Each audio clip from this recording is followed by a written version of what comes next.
The universe is an imaginative place.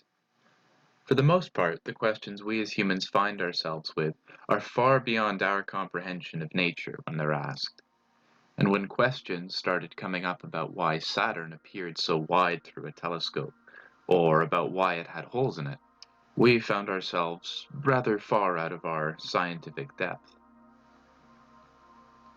But science progressed and discoveries were made, and soon we would come to visit space, and one by one visit the planets and discredit eons-old speculation, each time finding a web of information, clues, and new questions far more intricate, enlightening, and beautiful than any astronomer had dreamed of hundreds of years ago.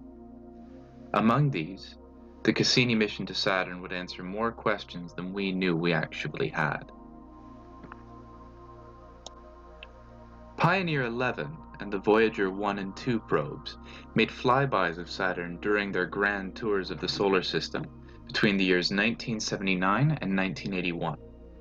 These marked the first ever human visits to the planet, and though the spacecraft were primitive and not built solely with exploration of Saturn in mind, they made important discoveries about Saturn's ring system and took early photos of Saturn and several of its larger moons.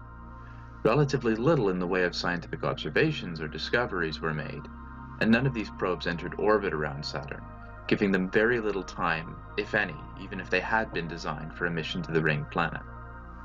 It was several years after these flybys, and after the successful launch of the similarly ambitious Galileo mission to Jupiter, that the Cassini-Huygens mission was conceived of. Cassini was to become known as one of NASA's flagship missions, or as they put it, missions of strategic science. A mission to Saturn was clearly necessary, though the sheer volume of questions and things to be studied would make for a challenging mission. There are trade-offs in the designs of missions like this. For one, they are extremely costly, and a more complex mission means more points of failure that could jeopardize all of the projects and science on board. As we'll see, even in a mission as well planned and prepared as Cassini, there were still a number of unexpected issues that would come up. Cassini itself was designed and built at NASA's Jet Propulsion Laboratory in Pasadena. During its conception, it was decided that the Cassini mission would be designed to accomplish the following.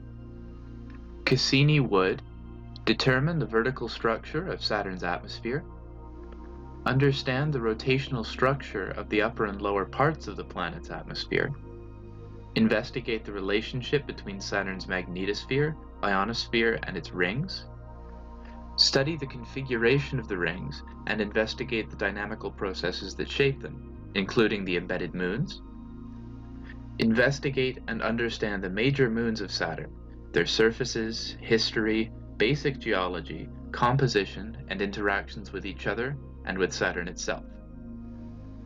Also a part of the mission would be the European Space Agency's Huygens lander. This small lander was designed to land on and investigate Saturn's largest moon, Titan.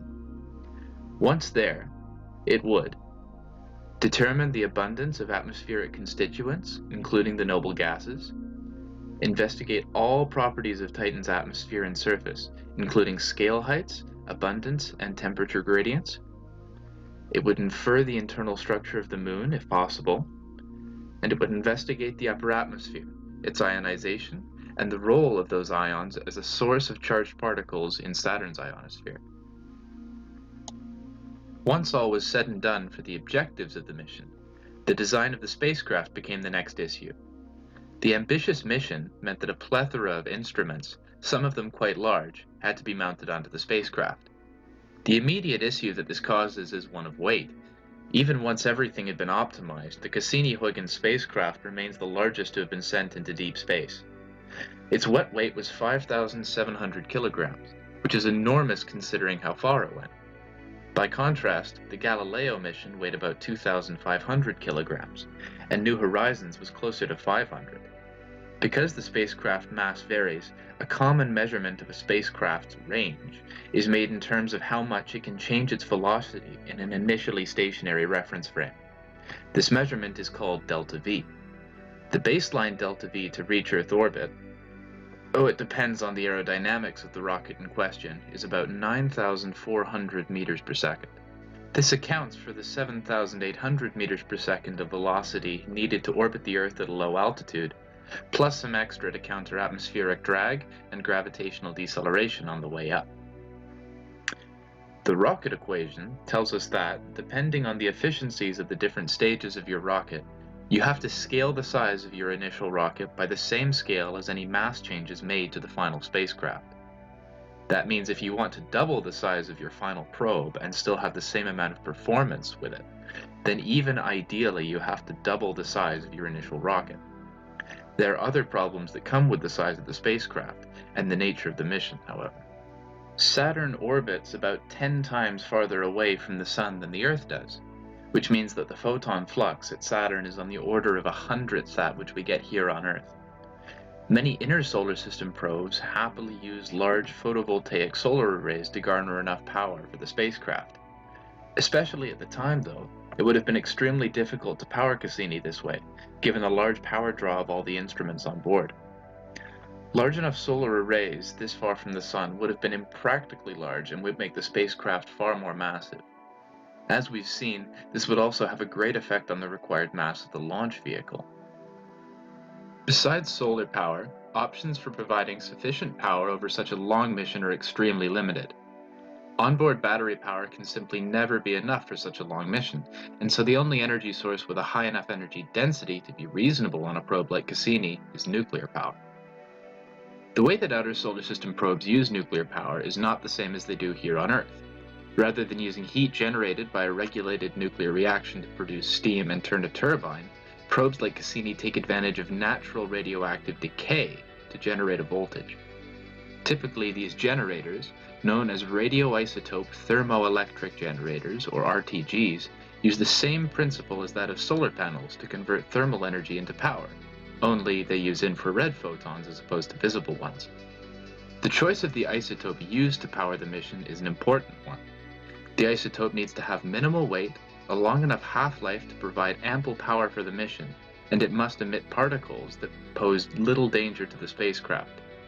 High-energy radiation is already a problem in interplanetary space, but if a source was chosen that decayed mostly by means of beta and gamma decay, then the long period of penetrating radiation exposure amplifies the risk of software and hardware damage on the spacecraft. Plutonium-238 has a half-life of about 90 years and emits mostly by low-penetration alpha decay, making it suitable for the mission. In total, the 3 RTGs on the Cassini mission provided a launch power of almost a kilowatt, down to about 700 watts by the end of the mission.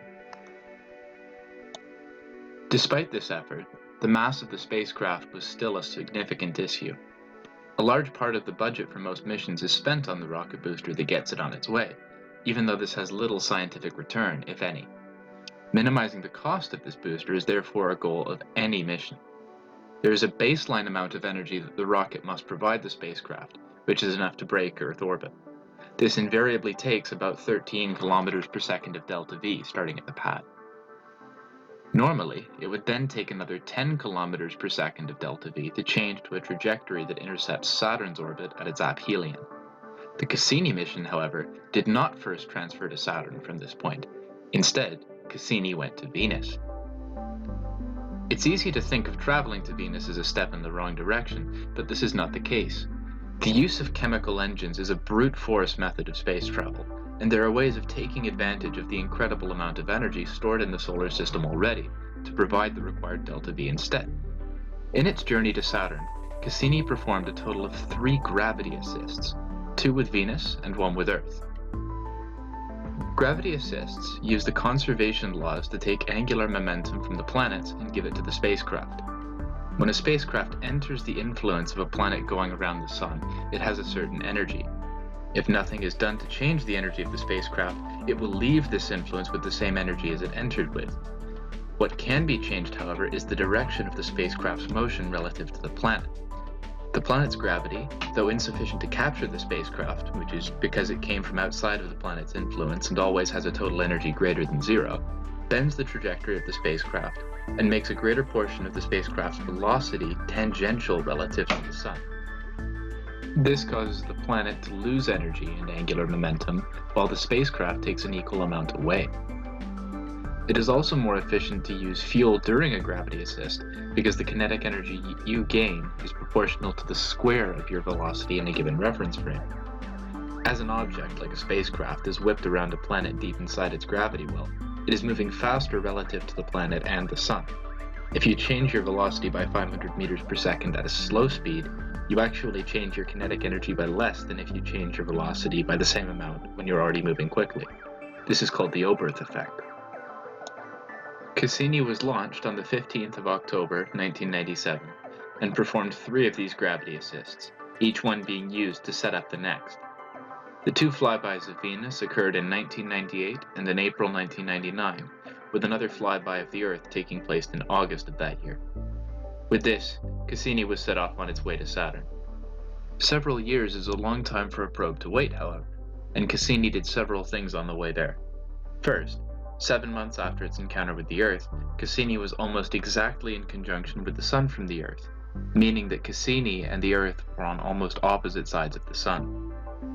This allowed physicists to test the prediction of Einstein's general relativity to record accuracy, measuring the increased signal delay from Cassini due to the longer path light would have to take as it's bent around the Sun. Cassini also made an encounter with Jupiter, slightly modifying its trajectory and sending it on its final course.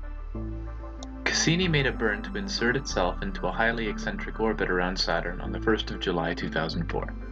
After several of these long orbits, Cassini made another burn at apoapsis to raise its periapsis and begin a chain of encounters with Titan, which served to slow Cassini down and bring its orbit closer into Saturn, but also to begin taking images and making measurements of Saturn's most interesting moon in preparation for the launch of the Huygens lander. It was at this point that the first issue of the mission came to light. Huygens is a small probe and was designed to send atmospheric data back to Cassini on its descent that Cassini would then relay back to Earth.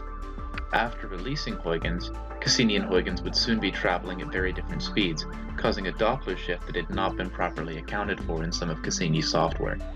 This meant that Cassini's trajectory would have to be modified after the release of Huygens, so that the Doppler shift was minimal and Cassini's software wouldn't experience synchronizing issues with Huygens. This maneuver had to be hastily planned out by the navigation team and spent some of Cassini's precious delta V.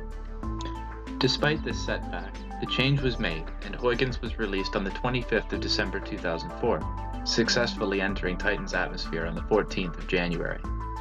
Titan's atmosphere is dense and has a higher scale height than Earth, and as a result, Huygens took 2.5 hours to reach the surface. During this time, a suite of instruments performed a number of experiments. The Huygens Atmospheric Structure Instrument, HASI, used accelerometers to detect wind gusts at different levels in the atmosphere. At the same time, a chromatograph identified and measured the composition of Titan's atmosphere at varying heights. Huygens had been designed with the possibility of Titan's surface being oceanic in mind.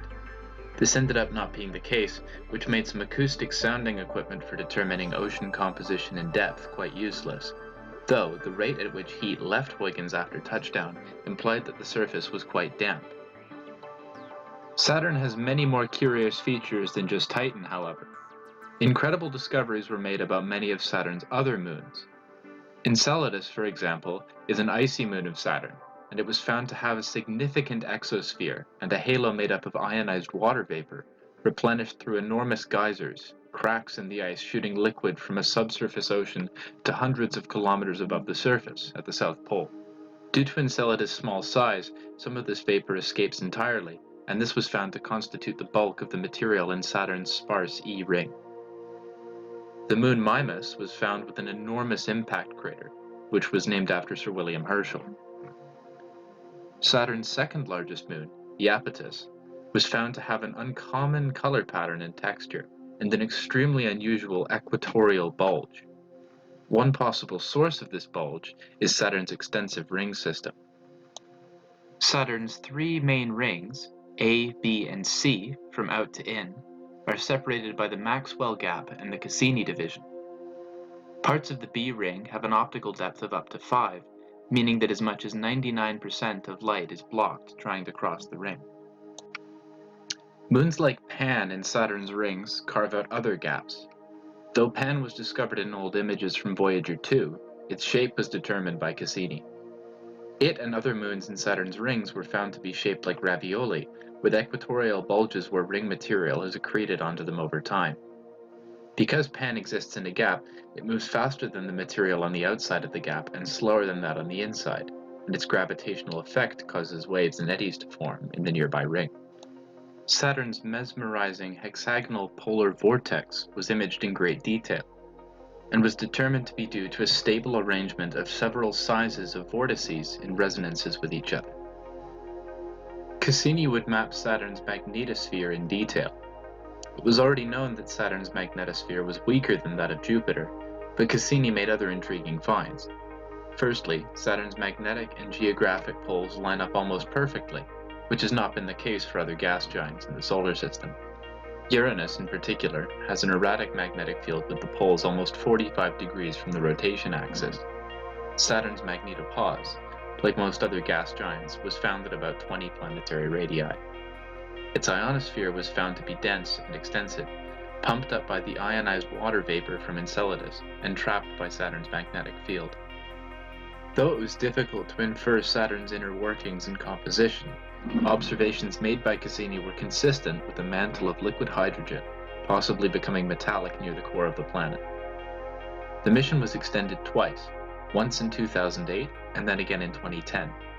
These were called the Equinox and Solstice mission extensions. During this time, Cassini made hundreds more flybys of Saturn's major moons, taking images and using its radar to map the surfaces, and later it was able to observe a great storm on Saturn that had already been seen from Earth several times before, at intervals of about 30 years. By 2017, after a 13-year stay at Saturn, the Cassini team decided to end the probe's adventure by crashing it into the planet, thereby ending any risk of contaminating the outer solar system with Earth life, but not before a final extended mission called the Grand Finale, where Cassini would pass between gaps in Saturn's D-ring and later graze the upper atmosphere to make more detailed, risky measurements that couldn't have been done any earlier in the mission. After another series of orbits, more data was published.